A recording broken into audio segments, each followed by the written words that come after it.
Pesang dalag. Luto tayo? Iprito natin yung saging. Ayan. Bawas na lang tayo ng mantika mamaya.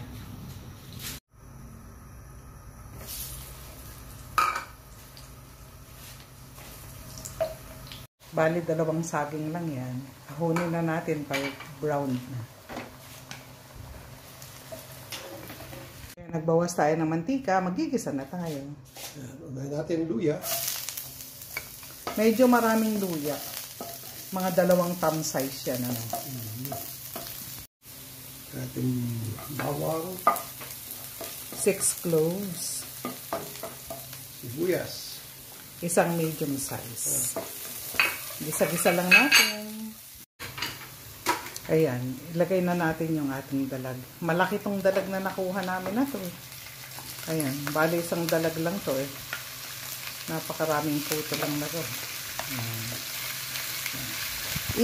Parang preprito-prituhin lang natin siya dyan.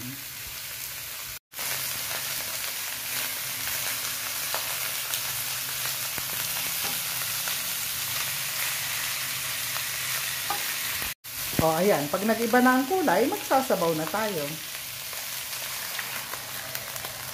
4 cups ng tubig. Lagay na rin tayo ng 2 tablespoon na patis. Lagay din tayo ng paminta. Optional yan kasi yung mga ibang nagluluto ng pesa, hindi sila naglalagay ng paminta. Ang father ko hindi talaga naglalagay ng paminta yan. Pero kami, na anuhan namin na mas masarap pag meron siyang paminta para sa amin. Takpan. So ayan, magbaligtad tayo para maluto yung kabila. Paborito ko to eh. Hindi pwede talagang hindi ako ibilan ng dalag ni Mang Peps. Pag nakita namin sa palengke to, ang lingon ko talaga. Pag nilampasan niya yung lingon ko talaga, alam niya na, babalikan talaga namin yun.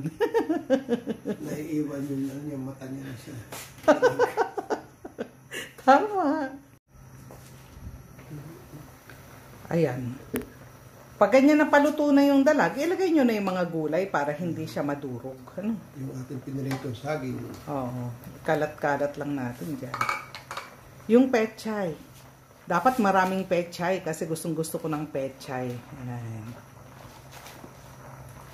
Ako lang ang nakakakain halos ng pechay na yan. Pakahilig ko talaga sa gulay. Saka natin lagyan ng seasoning. Granules. Ayan. Natin takpan ulit. Lulutuin na lang natin yung pechay niyan. Then okay na yan. Ito, mukhang luto na to, Mang Peps. Okay. Titikiman time.